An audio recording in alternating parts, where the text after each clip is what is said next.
Movie शुरू होती है तो हमें ये सीन दिखाया जाता है कि समंदर से कुछ अजीबोगरीब क्रिएचर्स निकलकर शहर की तरफ बढ़ रहे हैं और उन्हें पैरासाइट्स का नाम दिया गया है। फिर हम एक आदमी को देखते हैं जो कि अपने कमरे में सोया होता है और उनमें से एक पैरासाइट रेंगता रेंगता उसके कान के अंदर चला जाता है। वो आदमी बहुत तड़पता है और उसके बाद फिर से नॉर्मल होकर सो जाता है। अब हमें एक लड़का दिखाया जाता है जिसका नाम शिंची था। वो रात को अपने कमरे में हेडफोन्स लगाकर गाने सुन रहा होता है। वो पैरासाइट उसके कान में घुसने की कोशिश करता है लेकिन उसे घुसा ही नहीं जाता। अब वो उसके नाक के पास चला जाता है। शिंची को खारिश होती है तो वो समझता है कि वो कीड़ा है, तो वो उसे पकड़कर दूर फेंक देता है। वो उसको मारने के लिए आगे बढ़ता है लेकिन तभी वो पैरासाइट उसके हाथ पर काट कर उसके हाथ के अंदर चला जाता है। तभी उसकी मॉम भी वहाँ पर आ जाती है तो वो उनसे कहता है कि देखें, मेरे हाथ में कुछ चला गया। और जब उसकी मॉम उसका हाथ देखती है तो वो बिल्कुल ठीक होता है। अब अगली सुबह हमें दिखाया जाता है कि शिंची नाश्ते की टेबल पर बैठा होता है तो उसे अपने हाथ में बहुत अजीब फील होता है। और फिर दूसरी तरफ हमें वो आदमी दिखाया जाता है जिसके कान में स्टार्टिंग में एक पैरासाइट चला गया था। वो अपनी बीवी के सामने आके खड़ा होता है और अपना मुंह खोल लेता है। उसका मुंह बहुत ही खौफनाक और बहुत ही बड़ा था और वो अपनी बीवी का सर अपने मुंह में लेकर अपना खौफनाक मुंह बंद कर लेता है और ये सब उसी पैरासाइट की वजह से हो रहा था। फिर हमें शिंची दिखाया जाता है जो कि स्कूल जाते हुए रास्ते में अपनी दोस्त से मिलता है। वो भी उसमें काफी अजीब हरकतें नोट करती है और जब वो स्कूल पहुंच जाता है तब भी उसके साथ बहुत कुछ अजीब हो रहा था, जैसे उसके राइट हैंड में काफी पावर आ गई हो। वो घर आता है और अपना हाथ काटने की कोशिश करता है लेकिन उसका हाथ मूव करने लगता है और उसे रोकता है। और फिर हम देखते हैं कि उसका हाथ एक क्रिएचर में बदल गया है और वो शिंची से बातें भी कर रहा था। फिर हम देखते हैं कि वो शिंची की बुक्स भी पढ़ा करता था और उसका लैपटॉप भी यूज किया करता था क्योंकि वो इंसानों के रहने के तरीके जानना चाहता था। जब इसने शिंची की बॉडी में घुसने की कोशिश की थी तो शिंची ने इसे आगे जाने से रोक लिया था, इसलिए अब ये सिर्फ राइट हैंड में ही था और उसी हाथ को कंट्रोल कर रहा था। ये अपना नाम मिकी बताता है और कहता है कि तुम मुझे कभी मत काट क्योंकि मैं तुम्हें कुछ नहीं कहूँगा, तुम मेरे होस्ट जो हो। अब हम देखते हैं कि शिंची और मिकी में दोस्ती होने लगी थी लेकिन बाकी सब लोग जिनको पैरासाइट्स ने इन्फेक्ट किया था वो पूरे शहर में बहुत तबाही मचा रहे थे और इंसानों को मारकर खा रहे थे। दूसरी तरफ मिकी शिंची को खींचकर एक रेस्टोरेंट की तरफ ले जाता है। वहाँ पर भी बहुत सारे इन्फेक्टेड लोग यानी पैरासाइट्स इंसानों का गोश्त खा रहे थे। वो शिंची को देखते हैं तो उन्हें लगता है कि ये भी इन्फेक्टेड है और उसे भी वो गोश्त देते हैं। लेकिन जब उन्हें पता चलता है कि ये पूरी तरह से तो इन्फेक्ट नहीं हुआ बल्कि ये अभी भी इंसान है तो वो उसे ही मारने के लिए आगे बढ़ते हैं। लेकिन मिकी उनको आगे से मारता है और शिंची की जान बचा लेता है क्योंकि अगर शिंची मर जाता तो वो खुद भी मर जाता और ये उसने अपने फायदे के लिए किया था। अब न्यूज आती है कि शहर के लोग मारे जा रहे हैं और किसी को कुछ समझ नहीं आ रहा कि इन्हें मारने वाला है कौन, क्योंकि पैरासाइट्स अपना ये काम बहुत होशियारी और छुप के कर रहे थे। शिंजी मिकी से कहता है कि तुम अपने साथी पैरासाइट्स को क्यों नहीं कहते कि इंसानों को मत खाएं। तो मिकी उससे कहता है कि तुम भी तो सब्जियां और जानवरों के गोश्त को खाते हो, तो इसी तरह हम लोगों का खाना इंसान ही है, तो इसमें बुरी बात क्या है। अब मिकी को पता चल जाया करता था कि उनके आसपास कौन सा पैरासाइट है। तो जब शिंजी स्कूल जाता है तो वो उसे बताता है कि तुम्हारे पास एक और पैरासाइट, और वो कोई और नहीं बल्कि उसकी टीचर थी। वो टीचर जब शिंजी को देखती है तो उससे भी पता चल जाता है कि इन्फेक्टेड है, लेकिन वो कहती है कि तुम्हें मुझसे डरने की कोई जरूरत नहीं है क्योंकि मैं इंसानों को नुकसान नहीं पहुँचाना चाहती, बल्कि मैं उनके तरीके इसलिए पढ़ रही हूँ ताकि इंसानों जैसी क्वालिटीज हमेशा मुझ में रहें। वो उसे दो और पैरासाइट्स के पास लेकर जाती है, एक स्टूडेंट होता है और एक पुलिस ऑफिसर। वो बताती है कि ये पुलिस ऑफिसर मेरा हस्बैंड है और हमारा बेबी होने वाला है और वो बेबी बिल्कुल नॉर्मल इंसान होगा, तो हम भी इंसानों की तरह ही रहना चाहते हैं। हम किसी को नुकसान नहीं पहुँचाएंगे, किसी को सरेआम नहीं मारेंगे, लेकिन छुप के गोश्त खाना चाहते हैं। तो क्या तुम हमारा ग्रुप ज्वाइन करोगे? लेकिन मिगी इस बात को नहीं मानता। अब अगले दिन वही पुलिस ऑफिसर उन लोगों के पास आता है तो मिगी शिंची को बताता है कि ये हमें मारने आया है क्योंकि इसे पता चल चुका है कि उस दिन रेस्टोरेंट में हमने एक पैरासाइट को मारा था। और इसी के साथ वो पुलिस ऑफिसर इन पर अटैक कर देता है। अब मिगी और शिंची भी बहुत लड़ते हैं और इसको फाइनली मार देते हैं। जब शिंची घर आता है तो उसे बहुत बुरा लग रहा कि उसने एक मर्डर कर दिया, लेकिन दूसरी तरफ हम देखते हैं कि पुलिस ऑफिसर की बॉडी से वो पैरासाइट निकलकर किसी और की बॉडी में चला जाता है और ये कोई और नहीं बल्कि शिंची की माँ थी और वो शिंची को मारने के लिए उसकी तरफ बढ़ रही थी। मिगी शिंची को बताता है कि तुम्हें मारना चाहती है, तो शिंची उसे कहता है कि खबरदार तुमने मेरी माँ को कुछ कहा, क्योंकि वो अपनी माँ से बहुत मोहब्बत करता था और वो नहीं चाहता था कि उसकी माँ मरे। लेकिन देखते ही देखते उसकी माँ का सर भी बाकी पैरासाइट्स की तरह खुलने लगता है और वो शिंची पर अटैक कर देती है। उसका बहुत खून जाया होता है और वो मरने के करीब होता है। लेकिन अगली सुबह हम देखते हैं कि वो दोबारा से उठ खड़ा हुआ है, तो मिगी उसे बताता है कि तुम बहुत जख्मी हो गए थे, लेकिन मैंने अपने सेल से तुम्हारे जख्म को ठीक कर दिया। लेकिन यहाँ बुरी बात ये थी कि अब शिंची की बॉडी में मिगी के सेल्स चले गए थे और अब वो पूरी तरह इन्फेक्ट हो रहा था। अब शिंची अपनी माँ को ढूंढने लगता है लेकिन वो कहीं पर नहीं मिलती, तो वो टीचर के पास जाता है और पुलिस ऑफिसर के बारे में पूछता है, लेकिन वो टीचर भी उसे कुछ नहीं बताती। मिगी उसे बताता है कि अब दिन में मुझे भी 4 घंटे सोने की जरूरत पड़ेगी और उस वक्त मैं तुम्हें बचा नहीं सकूंगा, तुम्हें अकेले ही लड़ना होगा। लेकिन क्योंकि मिगी के सेल्स भी अब उसकी बॉडी में थे तो उसके अंदर मिगी की क्वालिटीज भी आने लगी। खैर फिर हम देखते हैं कि वही स्टूडेंट जो टीचर ने दिखाया था, जो कि पैरासाइट बन चुका था, वो भी शिंची के स्कूल में ही एडमिशन ले लेता है।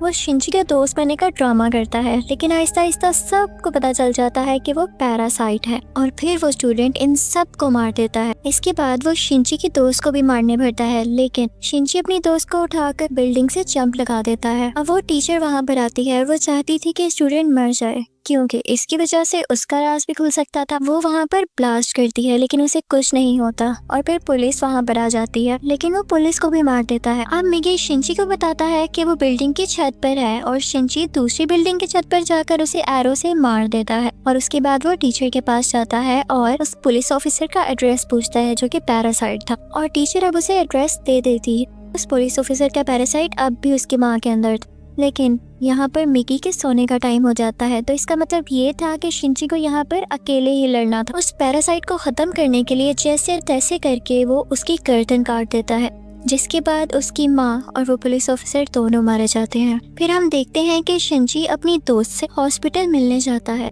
वो बातें कर रहा होता है कि मैं एक एक करके सब पैरासाइट्स को मार दूंगा, कि तभी हम देखते हैं कि कोई उनकी पिक्चर्स ले रहा है और वो कोई जासूस था। और यहाँ पर ही इस मूवी का पार्ट 1 खत्म हो जाता है और अब मैं आपको एक्सप्लेन करूंगी इस मूवी का पार्ट 2। अब पार्ट 2 में उस इंसिडेंट के कुछ महीनों बाद का टाइम दिखाया गया है, जब आर्मी को पता चल जाता है कि इस शहर में कोई पैरासाइट्स हैं जो लोगों पर अटैक कर रहे हैं और वो लोगों को बचाना चाहते थे। फिर वो जेल से एक सीरियल किलर को लाते हैं जो पहचान सकता था कि पैरासाइट कौन है और नॉर्मल ह्यूमन कौन है। उसके सामने एक एक करके लोग लाए जाते हैं तो वो सबको नॉर्मल कह देता है, लेकिन जब उसके सामने शिंची आता है तो वो सोच में पड़ जाता है और काफी सोचने के बाद कहता है कि ये भी नॉर्मल है। अब शिंची जब घर जा रहा होता है तो मिगी उसे बताता है कि हमारे बहुत पास एक पैरासाइट है और वो पास के एक बिल्डिंग में जाते हैं जहाँ पर वो पैरासाइट एक इंसान का गोश्त खा रहा होता है। जब वो पैरासाइट शिंची को देखता है तो उसकी तरफ बढ़ता है, लेकिन मिगी इसे मार देता है। फिर अचानक उसे फील होता है कि जैसे उसके पीछे कोई है और ये कोई और नहीं बल्कि वही आदमी था जिसने पार्ट 1 के एंड में शिंची और मिगी की पिक्चर्स ली थी। और फिर हमें शहर का मेयर दिखाया जाता है जो कि पैरासाइट्स के फेवर में बोलता और बहुत बुरा आदमी था और वो टीचर भी उसके साथ मिली हुई थी। और अब हम देखते हैं कि उस टीचर का बेबी भी हो चुका था जो कि बिल्कुल नॉर्मल ह्यूमन था।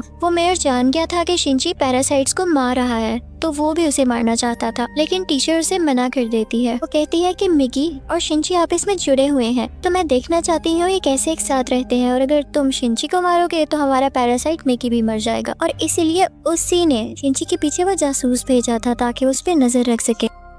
शिंची एक दिन चल रहा होता है कि उसे फिर से फील होता है कि उसके पीछे कोई है। वो जासूस उसकी सारी बात सुनता है और उसे कहता है कि तुम्हें अपने बारे में पुलिस को बता देना चाहिए। तो शिंची उससे कहता है कि नहीं, पुलिस में भी बहुत सारे पैरासाइट्स भरे पड़े हैं। उसे यहाँ पता चल जाता है कि इस जासूस को टीचर ने उसके पीछे लगाया है। तो वो टीचर के पास जाता है और कहता है ये तुम सब क्या कर रहे हो, ये करना बंद क्यों नहीं कर देते? तो टीचर उससे कहती है तो तुम हमारे साथी पैरासाइट्स को क्यों मार रहे हो, वो सिर्फ अभी इंसानों को खाना सीख रहे हैं और कुछ देर बाद वो उनको मारना भी बंद कर देंगे। वो चुप हो जाता है और फिर जासूस के पास जाता है और उसे बताता है कि वो टीचर बहुत खतरनाक पैरासाइट है, वो किसी भी वक्त तुम्हें भी नुकसान पहुंचा सकती है तो तुम उससे दूर रहो। लेकिन जासूस उसकी बात पर यकीन नहीं करता। अब अगले दिन वो जासूस उस मेयर से मिलता है। उसे शिंची की बात को टेस्ट करना था कि वो सच बोल रहा है या नहीं, तो इसलिए वो मेयर के रूम में वॉइस रिकॉर्डर लगा देता है। लेकिन मेयर को इस बारे में पता चल जाता है और वो जासूस को मारने का हुक्म दे देता है कि ये अब हमारे लिए नुकसान बन चुका है। वो पैरासाइट को उसके घर भेजता है उसे मारने के लिए, लेकिन वो घर पे नहीं होता तो उसकी बेटी को मार देते हैं। अब दूसरी तरफ शिंची को मिगी बताता है कि तुम पर 5 पैरासाइट्स अटैक करने आ रहे हैं। अब उनकी तरफ एक आदमी बढ़ता है और उसी आदमी के अंदर वो 5 पैरासाइट्स थे। मिगी और शिंची उससे फाइट करते हैं और उसका सर उड़ा देते हैं। उन्हें लगता है कि अब ये मर चुका है, लेकिन अभी तो सिर्फ एक पैरासाइट मारा गया था और 4 अभी भी बाकी थे। बाकी के पैरासाइट्स उसके हाथ में आ जाते हैं और उसे कंट्रोल करने लगते हैं। अब वो टीचर मेयर से कहती है कि जब मैंने तुम्हें मना किया था कि तुम उस जासूस या शिंची को मारने के लिए पैरासाइट नहीं भेजोगे तो तुमने ऐसा क्यों किया। अब मेयर यहाँ पर नोट करता है कि उस टीचर के दिल में माँ बनने के बाद इंसानों वाले इमोशंस वापस आ रहे थे, तो इसे बात बिल्कुल अच्छी नहीं लगती। अब उस टीचर को मारने के लिए 3 पैरासाइट्स भेजता है, लेकिन चूंकि वो भी पैरासाइट थी तो उसको पता चल जाता है कि कोई इसे मारने आ रहा है और वो उनको पार्किंग में बुलाती है और उन तीनों से अकेले ही मुकाबला करके उन्हें मार देती है। लेकिन जब वो घर आती है तो वो देखती है कि उसका बच्चा वहाँ पर नहीं है और उसे एक नोट मिलता है जिस पर लिखा होता है कि तुम्हारा बच्चा मेरे पास है और ब्रिज पर मुझसे मिलने आओ। इनफैक्ट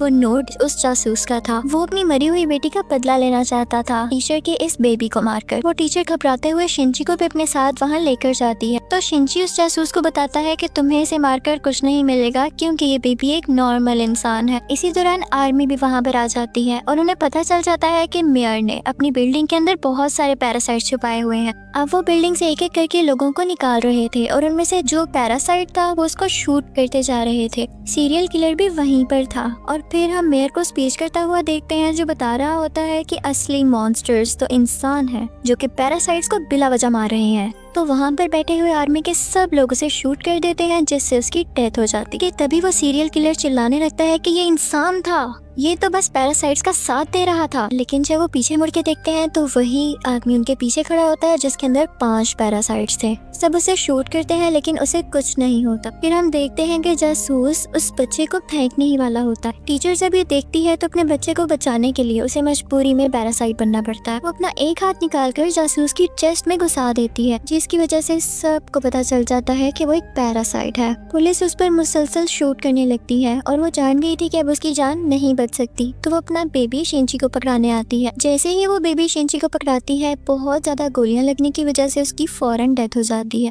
यहाँ पर शिंची को अपनी माँ भी याद आने लगती है और उसमें इंसानों वाली फीलिंग्स दोबारा से आने लगती है। अब पुलिस शिंची को अपने साथ इन्वेस्टिगेशन के लिए ले जाती, लेकिन साथ ही उन्हें खबर मिलती है कि उस पैरासाइट ने जिसके अंदर 5 पैरासाइट थे आर्मी को मार दिया है। तो शिंची फौरन से कार लेके वहाँ पे जाता है और वही पैरासाइट उसकी कार को रोककर उसका एक्सीडेंट कर देता है। अब वो जंगल में चला जाता है और मिगी से कहता है कि जब तक तुम मेरे साथ हो उसको पता चल जाएगा कि हम कहाँ हैं, तो तुम मुझसे अलहदा हो जाओ प्लीज। इसी के साथ वो पैरासाइट फौरन वहाँ आ जाता है और उन पर अटैक करने लगता है। अब क्योंकि शिंची और मिगी की काफी दोस्ती हो चुकी थी तो मिगी अपनी कुर्बानी दे देता है, यानी अपनी जान सेक्रीफाइस कर देता है, उसकी बॉडी से अलग हो जाता है और शिंची को वहाँ से भाग जाने का कहता है और मिगी को वो पैरासाइट मार देता है, जिस पर शिंची काफी उदास हो जाता है और फिर अपनी दोस्त के घर की तरफ जाता है। वो उसका बहुत ख्याल रखती है। वो लेटा होता है कि एकदम देखता है कि उसके बाजू में से मिगी का एक और हिस्सा ग्रो कर रहा है और ऐसा इसलिए हुआ क्योंकि जब मिगी ने अपने बॉडी सेल्स से उसकी बॉडी को ठीक किया था तो मिगी के सेल्स भी तो उसकी बॉडी में आ गए थे, इसलिए वो चाहता तो दोबारा ग्रो कर सकता था। शिंची को फील हो गया था कि अब ये दोबारा आ रहा है तो उस पैरासाइट को दोबारा से पता चल जाएगा कि मैं कहाँ हूँ, तो अपनी दोस्त की जान बचाने के लिए उसको बाय कहकर वहाँ से चला जाता है। लेकिन जैसे वो बाहर जाता है तो वो पैरासाइट उसे पकड़ लेता है, लेकिन एक फैक्ट्री में पहुंचकर शिंची एक केमिकल रोड उसकी बॉडी में घुसा देता है, लेकिन उसे कुछ नहीं होता। तो वो कहता है कि तुम मुझे क्या समझ रहे हो, मैं तो तुम्हें मारकर बाकी इंसानों को भी मार दूंगा और फिर मैं और बाकी पैरासाइट्स इस दुनिया पर रूल करेंगे। वो उसे मारने ही वाला होता है कि मिगी फौरन से उसकी बॉडी में दोबारा ग्रो कर जाता है और उस पैरासाइट पर अटैक कर देता है। इसी के साथ उसकी बॉडी में कुछ होने लगता है और वो तड़पने लगता है। तो मिगी शिंची को बताता है कि जिस रोड से तुमने इसको मारा उस पर बहुत केमिकल्स लगे हुए और अब पैरासाइट्स इसकी बॉडी में नहीं रहना चाहते और एक एक करके सब पैरासाइट्स उसकी बॉडी छोड़ देते हैं और अब सिर्फ उसकी बॉडी का ढांचा बाकी रह गया। तो शिंची वो उठाकर नीचे आग में फेंक देता है जिससे फाइनली उसकी डेथ हो जाती है। अब हमें काफी दिन बाद का टाइम दिखाया जाता है जब सब कुछ नॉर्मल हो चुका है। तो मिगी शिंची से कह रहा होता है कि अब जैसा कि इस दुनिया में कोई भी पैरासाइट नहीं रहा तो हमें भी साथ नहीं रहना चाहिए, मैं तुमसे अलग हो जाऊंगा। लेकिन शिंची उसे मना कर देता है तो मिगी खुद ही अपने आप को खत्म कर लेता है और शिंची का हाथ वापस से अपनी फॉर्म में आ जाता है, जिस पर वो काफी उदास हो जाता है और मिगी को मिस करने लगता है। अब हम देखते हैं कि काफी टाइम गुजर गया है और शिनजी और उसकी दोस्त अच्छी जिंदगी गुजार रहे थे और वो उस टीचर के बेबी से भी मिलने जाया करते थे कि अचानक हम देखते हैं कि वो सीरियल किलर वापस आ गया था और वो शिनजी की दोस्त को किडनैप कर लेता है। वो उसके कान में कहता है कि असली मॉन्स्टर इंसान है, लेकिन शिनजी की दोस्त उसे कहती है कि असली मॉन्स्टर तो तुम हो, तुम लोगों को मारते हो। तो इस बात पर वो सीरियल किलर उसको बिल्डिंग से नीचे धक्का दे देता है, लेकिन शिनजी फौरन से जाता है और अपना हाथ लंबा करके उसे बचा लेता है। और यहाँ पर उसे फील होता है कि उसकी मदद यहाँ पर मिगी ने की है। और यहाँ पर मूवी फाइनली खत्म हो जाती है, यानी पार्ट 2 भी। Thank you for watching.